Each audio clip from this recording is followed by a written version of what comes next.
Sometimes we get into dead-end relationships with partners that never intend on taking us seriously, that create absolute chaos. I'm here to tell you, you need to shut it down and stop giving them airtime. Hi, my name is Dr. Natalie Jones. I'm a licensed therapist. I've been counseling men and women for many years now who've been victims and perpetrators of abuse. One of the, being a counselor over many years, one of the things that tends to happen is, here's like a general scenario. It's no one in particular, but just a general and very familiar scenario is that, a lot of times I'll have, typically women, would call my office and say, I want to get couples counseling, and my partner says that I'm this, this, and that, and I want us to get couples counseling, but he wouldn't be on the phone, and this is typically heterosexual relationships. He wouldn't come to the phone and be here with me making the appointment, so I want to try to convince him to come to couples counseling. We've been arguing, he's not trying to hear anything else, and blah, blah, blah, blah. And we're going round and round and round. We've been having the same argument for years, and he's telling me that I am the problem.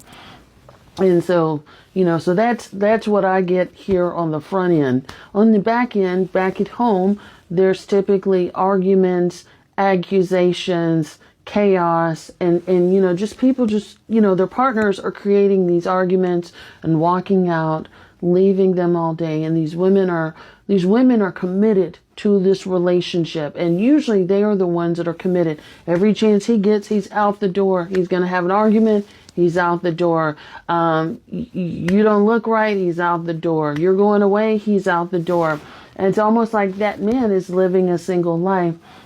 But these women are super locked into this one-way relationship. The more distant, aloof, and combative their partner becomes, the more they sink their heels in, and they are committed to this relationship. I cannot emphasize that enough.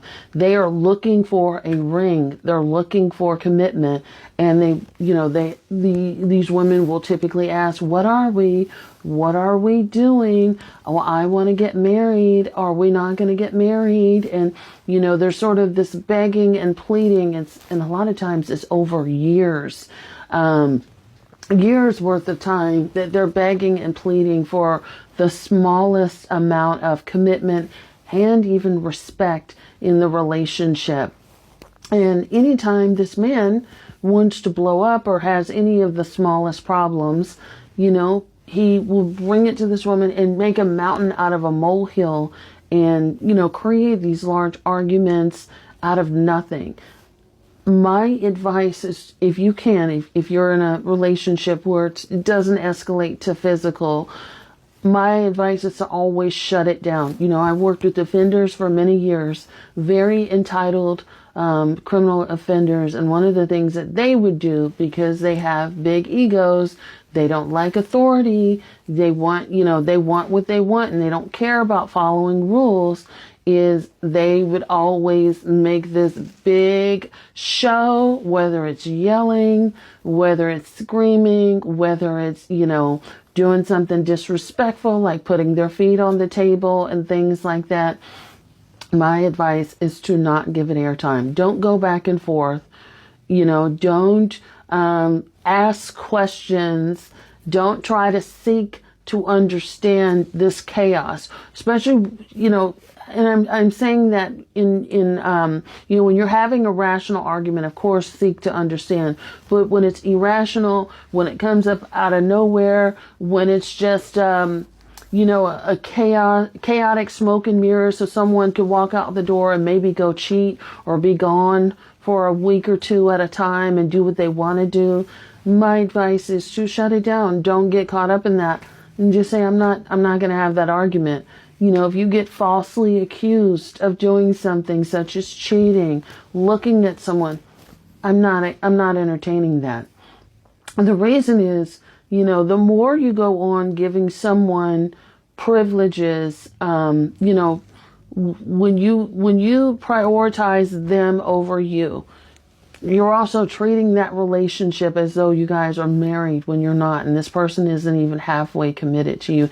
Even if you are married, a lot of times, even if you're married and you have children or other things which bind you guys together, so a lot of times people still aren't committed there either in an abusive and hostile relationship. My advice is do not give that person those types of privileges. I'm not entertaining this conversation with you. I don't even, you know what? I'm not going to have this conversation with you. If we're not moving forward in a relationship, we're done here. We are done here with this conversation. Shut it down, because you're letting that person railroad you, steamroll you, and, basically drive headfirst, the relationship into a path of destruction. It's not going to end well. My advice is to shut it down. Always shut down ego and not give it a lot of airtime. The more airtime you give it, the more it's going to escalate, the more they're going to puff up, the more they start to rationalize whatever sort of destructive behavior they're going to do to you or to the relationship in their mind, right? So the more you start to engage, the more, and I'm not saying it's right. I'm certainly not condoning that. I'm just telling you, I know how these folks work. They start to mentally justify whatever it is they're going to do because you're arguing with me. You're being negative. So those accusations, those are really projections typically of what they're doing or what they want to do. And then that gives them the mental justification to go out and do what they want to do. Shut it down if the relationship isn't going in the direction that you want it to go. If there's no commitment, you've been doing everything, and there's no commitment, there's no kindness, there's no genuine desire to connect and move the relationship forward. Stop investing so much energy to a dead-end relationship. Let me know how you guys feel about this. Like, follow, comment, and share if this has been helpful. Thanks so much.